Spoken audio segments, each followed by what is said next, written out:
Thank you, Mr. Speaker. The last nail is being driven into the coffin of the American Republic, yet Congress remains in total denial as our liberties are rapidly fading before our eyes. The process is propelled by unwarranted fear and ignorance as to the true meaning of liberty. It is driven by economic myths, fallacies, and irrational good intentions. The rule of law is constantly rejected, and authoritarian answers are offered as panaceas for all our problems. Runaway welfarism is used to benefit the rich at the expense of the middle class. Who would have ever thought that the current generation and Congress would stand idly by and watch such a rapid disintegration of the American Republic?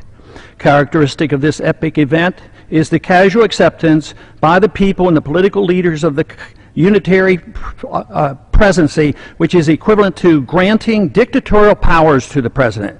Our presidents can now, on their own, order assassinations, including American citizens, operate secret military tribunals, engage in torture, enforce indefinite imprisonments without due process, order searches and seizures without proper warrants, gutting the Fourth Amendment, ignore the 60-day rule for reporting to the Congress the nature of any military operation as required by the War Power Resolution, continue the Patriot Act abuses without oversight, wage war at will, treat all Americans as suspected terrorists at airports with TSA groping and nude X-raying. And the Federal Reserve accommodates by counterfeiting the funds needed and not paid for by taxation and borrowing, permitting runaway spending, endless debt, and special interest bailouts. And all of this is not enough. The abuses and usurpations of the war power are soon to be codified in the National Defense Authorization Act, now rapidly moving its way through Congress. Instead of repealing the 2001 authorization for the use of military force, as we should, now that bin Laden is dead and gone, Congress is planning to massively increase the war power of the president.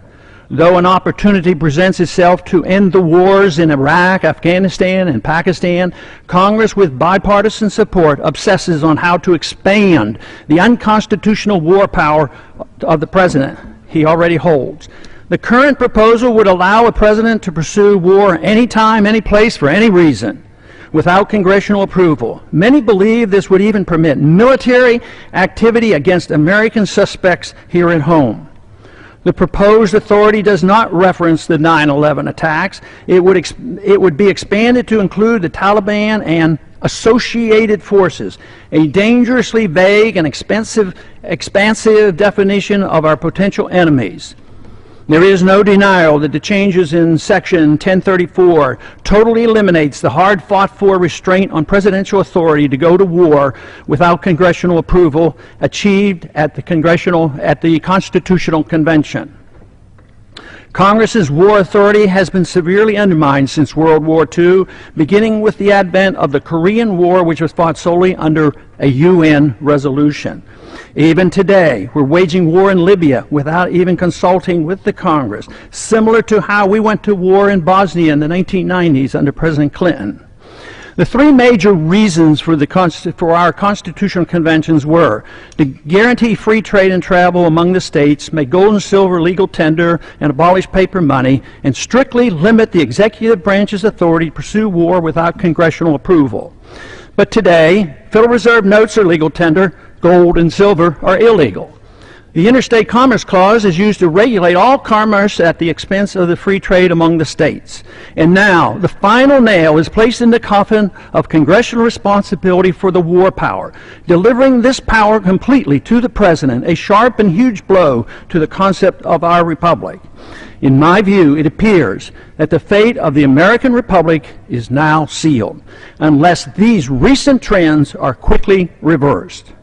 The saddest part of this tragedy is that all these horrible changes are being done in the name of patriotism and protecting freedom.